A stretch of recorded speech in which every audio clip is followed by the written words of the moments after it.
ஷாப்பிங்லாம் முடிச்சுட்டு வந்துட்டு கீழே நின்று கார் பார்க்கிங்கில் ரொம்ப நேரம் பேசிகிட்டு இருந்தோம். ஏன்னா வாங்கிட்டு வந்த திங்ஸ்லாம் எடுத்துகிட்டு இருக்கும்போது தானே நான் சொன்னேன், ஆல்ரெடி ஒரு வீடியோவில் சொல்லியிருப்பேன், என் ட்ரெஸ்ஸை விட்டுட்டு வந்துட்டோம் அப்படின்னு சொல்லிட்டு.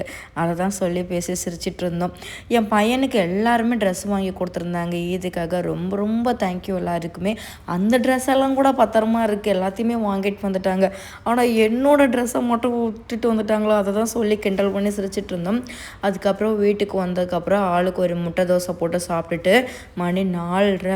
அதுக்கு அடுத்து தான் ஒருத்தங்க சிக்கன் கழுவிட்டுருக்காங்க. என் ஹஸ்பண்ட் வெங்காயம் தக்காளி எல்லாம் வெட்டி ரெடி பண்ணிட்டு இருந்திருந்தாங்க சிக்கன் குழம்பு வைக்கிறதுக்கு. நல்லா சால்னா மாதிரி வச்சுட்டு பிரேக்ஃபாஸ்ட்டு பரோட்டா இடியாப்பம் வாங்கி சாப்பிட்லாம் அப்படின்னு சொல்லிட்டு. இன்றைக்கி நான் ஒரு சின்ன வேலை கூட செய்யவே இல்லை, எல்லாமே அவங்க தான் பண்ணிக்கிட்டாங்க. என் ஹஸ்பண்ட் தான் எல்லாமே ரெடி பண்ணியிருந்தாங்க.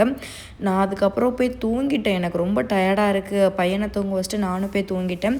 அப்புறம் அவங்க தான் கறியெல்லாம் வச்சு முடிச்சிருந்தாங்க. நான் காலையில் ஒரு 8 மணிக்கு தான் எழுந்திரிச்சு பார்த்தேன், கிச்சனில் குழம்பெல்லாம் ரெடியாக இருக்குது. அவங்க பரோட்டா வாங்குறதுக்காக போயிருந்தாங்க. அந்த கேப்பில் வீடியோலாம் எடுத்துகிட்டு இனி அப்புறம் என்ன ஃப்ரெஷ் ஆகிட்டு நல்லா சாப்பிட்லாம் அப்படின்னு சொல்லிட்டு அதுக்கு ரெடி ஆகிட்டு இருந்தேன். Okay, by. நெக்ஸ்ட் வீடியோவில் பார்க்கலாம்.